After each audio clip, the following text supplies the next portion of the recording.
ottobre 2018, siamo a Roma ed è una giornata importantissima per noi risparmiatori.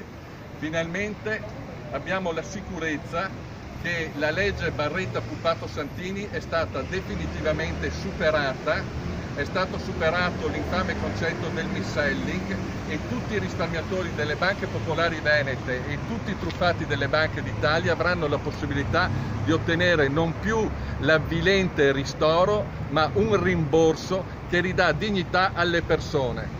Oggi è una giornata, ripeto, importantissima per noi, è il coronamento del lavoro di 3 anni di scontri terrificanti non solo con il passato governo ma anche con tutte quelle associazioni di fiancheggiatori che in questi mesi ci hanno insultato, infalmato e calunniato.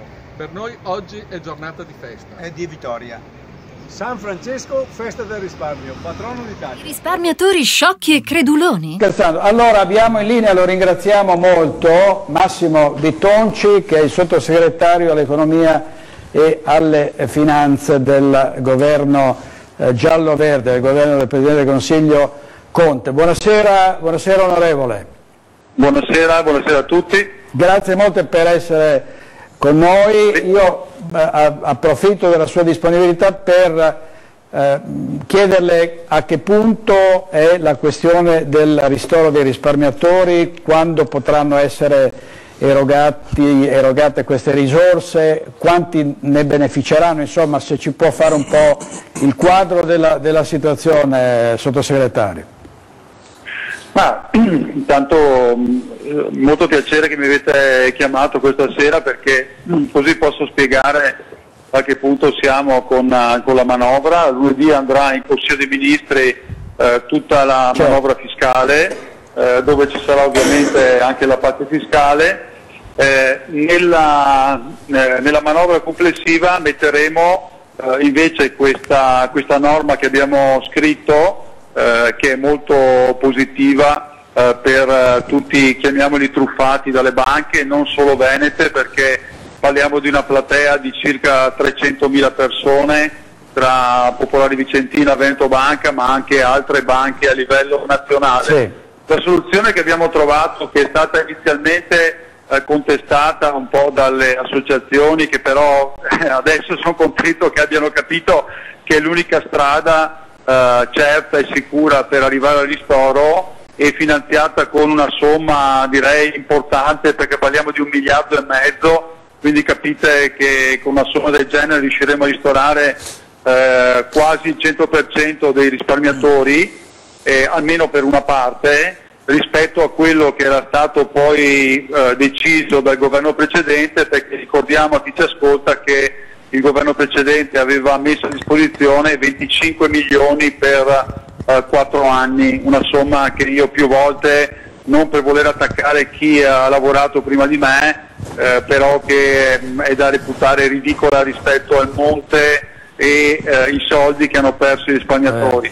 Useremo l'arbitrato Consob, che lo scorso governo non aveva voluto utilizzare, invece avremmo avuto questa idea con i milleproroghe, inserendo un emendamento ancora al Senato, emendamento che ho voluto fortemente io, dove già nelle prossime settimane verranno pagati e ristorati i primi 500 risparmiatori che avevano aderito a questo arbitrato, che è previsto dalla normativa, con un procedimento molto così veloce e semplificato, dove il 90% di quelli che hanno fatto domanda è stato riconosciuto il mis-selling, che poi è la cosa importante, e quindi la truffa bancaria. Ecco, in che tempi, sottosegretario? Cioè c'è useremo la stessa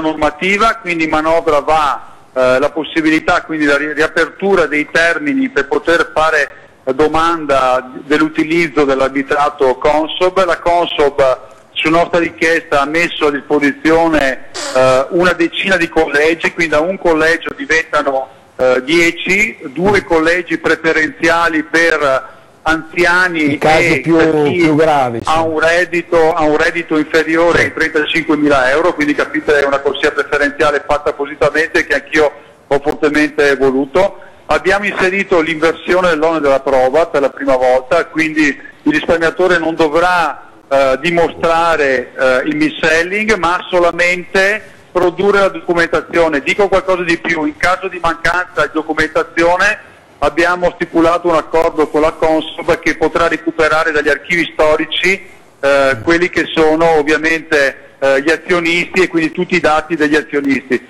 La domanda è già stata predisposta, è molto semplificata, con solamente dei flag che devono essere messi.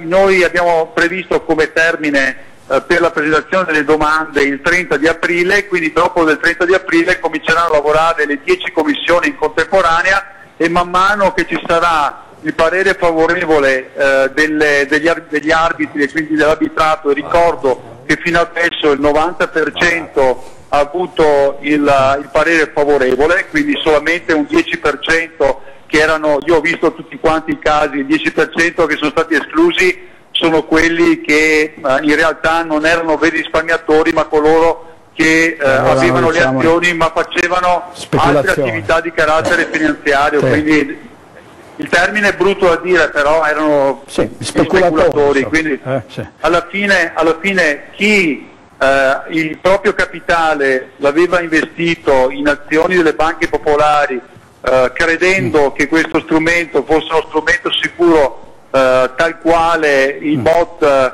i CCT, quindi ha investito, come voi l'avete trattato in trasmissione per anni questa cosa, e sapete benissimo ci sono dei casi veramente incredibili di anziani che hanno investito tutto quello che avevano, di persone anche che avevano subito dei gravi incidenti e con il rimborso assicurativo avevano investito questi soldi.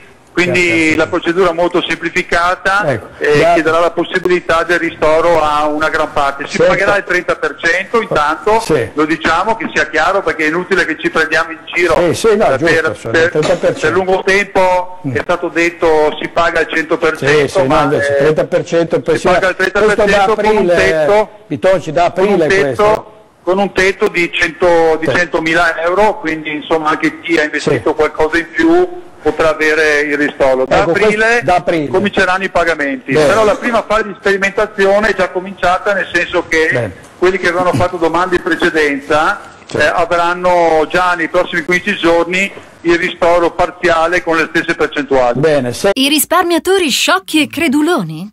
O la stampa locale non li ha informati? Leggi anche tu BPV Bugie Popolari Vicentine, il dossier che Giovanni Coviello ha consegnato alla Commissione d'inchiesta regionale sulle banche venete. BPV Bugie Popolari Vicentine, 180 pagine di fake news e inganni della banca. Ritira subito la tua copia nelle migliori edicole e librerie o vai sul sito shop.vicenzapiù.com, su Amazon o direttamente nella sede di Vicenza Più in strada Marosticana 3. Leggi BPV Bugie Popolari Vicentine per non farti ingannare mai più.